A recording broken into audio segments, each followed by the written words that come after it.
تو اس کی اچھی حالت بھی مصلیوں سے مقتدیوں سے دیکھی نہیں جاتی. ایسا ایک گروپ ہر مسجد میں ہوتا ہے. یہ پیغام چلانے کی ضرورت ہے کہ جس مسجد میں امام کو تنخواہ کم دی جاتی ہے اس مسجد میں تعمیر کے نام پر چندہ نہیں دینا چاہیے. میری بات سے ابھی آپ کو اختلاف ہوگا. یہ در و دیوار پر جو آپ نے ٹائل لگائے ہیں اس کی ضرورت نہیں تھی. یہ علامات قیامت میں سے ہے. اللہ کے رسول صلی اللہ علیہ وسلم نے اس سے منع کیا ہے. ہم مسجدوں کی تعمیر پر لاکھوں روپیہ خرچہ کرتے ہیں لیکن امام کو اچھی تنخواہ دینے کی ہمیں توفیق نہیں ہوتی. تنخواہ دینے کے لیے اگر بڑھانے کی بات آئے تو ٹرسٹیوں میں اختلاف ہو جاتا ہے. انہیں تو کیا سمجھا تھا؟ کہاں سے لائیں گے؟ کہاں سے لائیں گے؟ تم کیا اپنے گھر سے دے رہے، اپنی جیب سے دے رہے؟ جو خدا دے رہا ہے تم دو وہ خدا دے گا.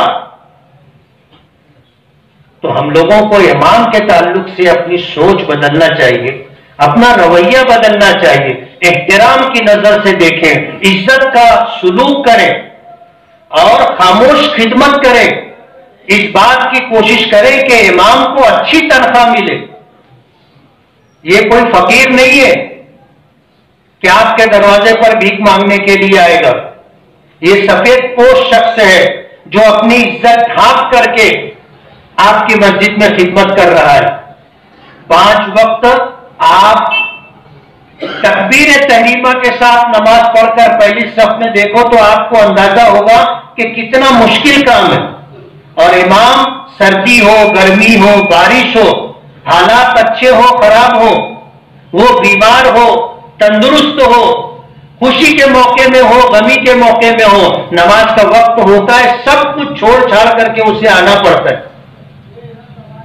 اور اگر امام کبھی تاخیر سے آیا اور وضو کر کے سیدھے مصلی پر آ گیا تو بولتے ہی گلہ امام ہے.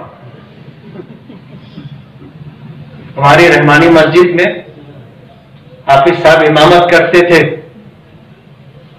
مولانا سعید احمد ملی کے صاحبزادے. رحمانی مسجد کے مصلی لوگ یہ بات کہتے ہیں. کبھی اتفاق ہو گیا، آدمی کسی کام میں تھا، پہنچا، وضو کیا، سیدھے مصلی پہ چلا گیا، بولے گلے امام. مجھ سے کچھ لوگ پوچھنے لگے، بولے ایسے امام کے پیچھے منتا سنت پڑھے تو جیسے مصلی ویسے امام. بولتے نا جیسی روح ویسے فرشتے. مطلب جو عیب تمہارے اندر ہے تم کسی دوسرے کو اس عیب کو لے کر کے بولنے کا حق نہیں رکھتے.